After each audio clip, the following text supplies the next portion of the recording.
I was standing in sideways rain, with a suitcase that wouldn't stay shut, mascara leaking down my cheeks, when the Whitlock front door clicked in that polite hotel way that says you're officially on the outside. Vivian's last words hung under the portico like a chandelier icicle.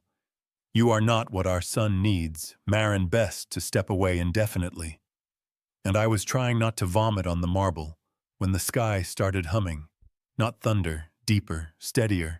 Then the clouds split, and a midnight blue jet with a silver tail number I knew by heart dropped through the mist, and I thought, God, my father, yeah, that happened.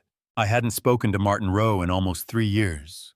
We'd fought about love and respect, and which one holds the other up. I chose love and ran fast. He chose respect and stood still.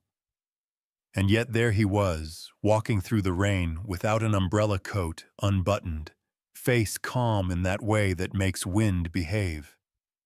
He put the gray wool on my shoulders and said my name like a full sentence. Marin. Then quiet as a verdict, no one humiliates my daughter and walks away untouched.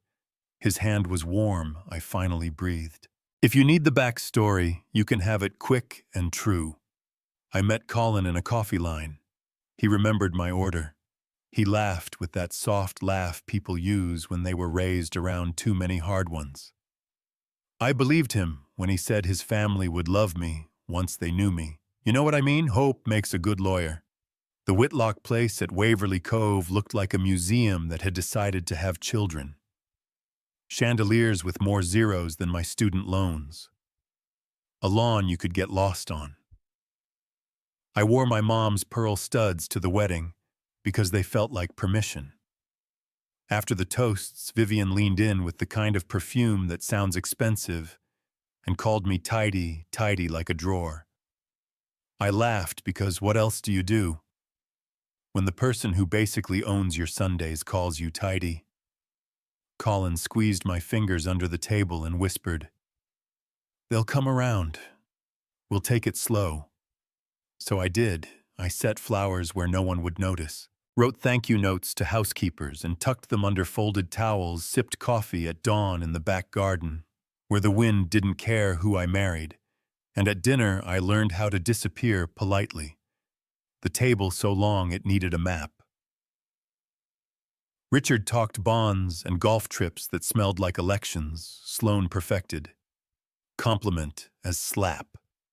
Your dress is so actual, she said, and I spent a small midnight Googling what that meant when I tried to add a story from my mom's diner. The conversation paused 2 beats, then started again, 3 chairs down, without me like a train that doesn't stop at small stations. The first crack was the day I brought tea into the sitting room, trying to be useful to a place that didn't need me, I heard Vivian say.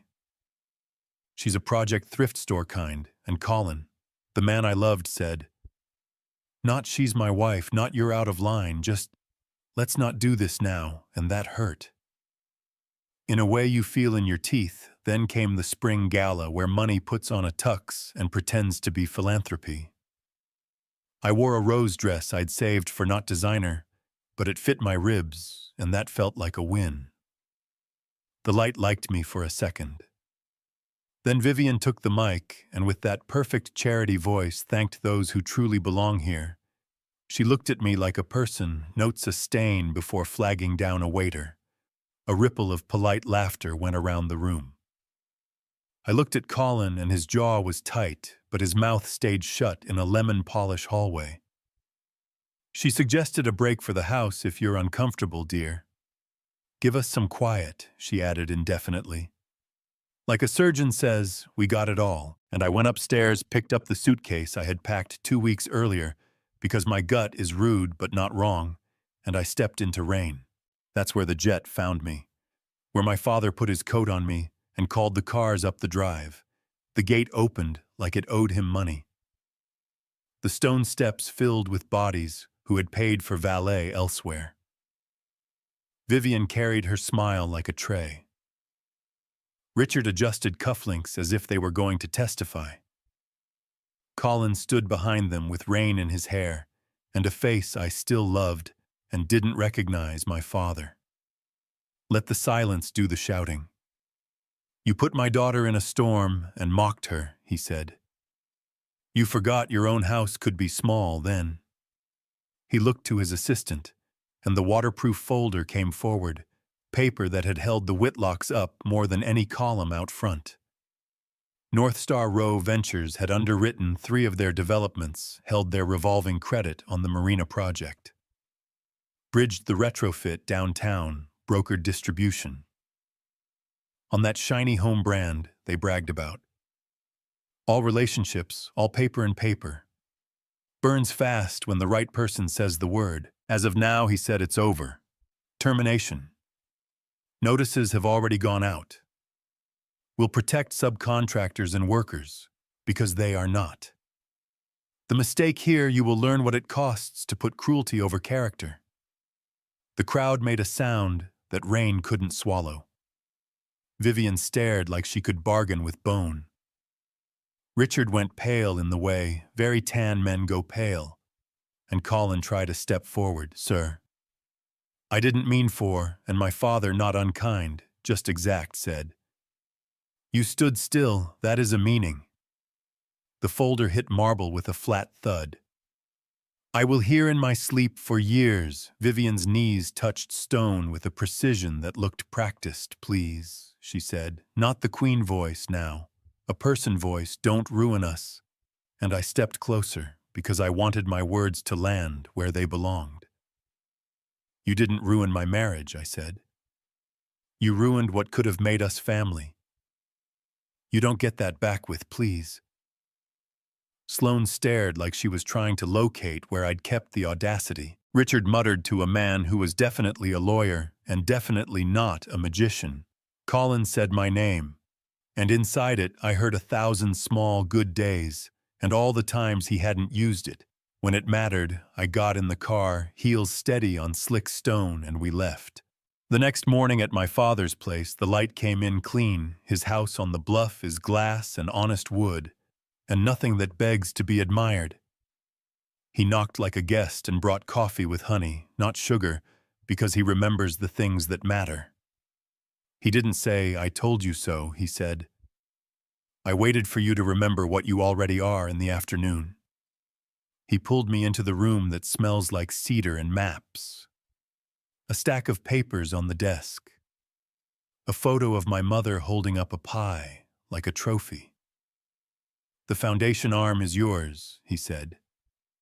We'll put capital where it counts, and you will decide what that means. I started to dance the I'm not ready dance, and he stopped me with a hand and a line that landed. You kept your kindness in a place designed to steal it. That's the qualification. You know what I mean? Compassion is heavy, but it's the right kind of heavy. The news did what the news does, embattled Whitlock Group, drone shots of the mansion, like a nature documentary, studying an endangered species of arrogance. Cameras catching Vivian's hand blocking a lens, Colin clutching a folder he didn't open, my phone filled with apology texts from numbers that had never once sent a birthday message. I posted nothing. I went to work. We built grants for legal aid, created a fund for sudden exits, because not everybody has a midnight blue jet on call. I sat in small rooms and told women the thing I'm still learning in my own bones. You do not owe anyone a version of yourself that fits their furniture. 2 months later by the marina. I saw Colin by the railing watching gulls bully a bag of chips. He looked thinner in the way that makes you stop being mad long enough to be human, he said. My name, and it didn't drag 1,000 memories behind it. It just sat there. Can I say one thing, he asked. You can say one thing. I said I should have been loud for you, he said. I thought keeping the peace was love. It was just keeping my place. I let the silence stand between us, because sometimes that's the only boundary that works. I hope you find courage that doesn't need an audience, I said. Then I left. He didn't follow. The gulls took the chips and won the day. That night on my father's deck, he He handed me a bowl of peach ice cream. I swear, tastes like my mother's, on its best days. Peace offering, he said. And we watched the water turn that almost purple no phone can hold. When life shoves you into the rain, he told me. It isn't always punishment. Sometimes it walks you to a door you would never find in good weather. I slept with the window open. The house breathed, and maybe that sounds dramatic. Maybe it's exactly true. So here I am, not tidy, not a project, not the softest thing in a room, trying not to leave a mark. I am my mother's daughter, who can name every pie, and my father's daughter, who can look a storm in the face and say, I've met worse. I'm also the woman who walked away from marble and didn't shrink. The jet still lands sometimes. Not for rescue, for work, we fly where the foundation can move a needle and not just write a check. I come home, stand on the deck, and ask the same question. I'll ask you, did my father do the right thing, pulling those deals, or did he go too far? Should I ever sit down with Colin for a real talk?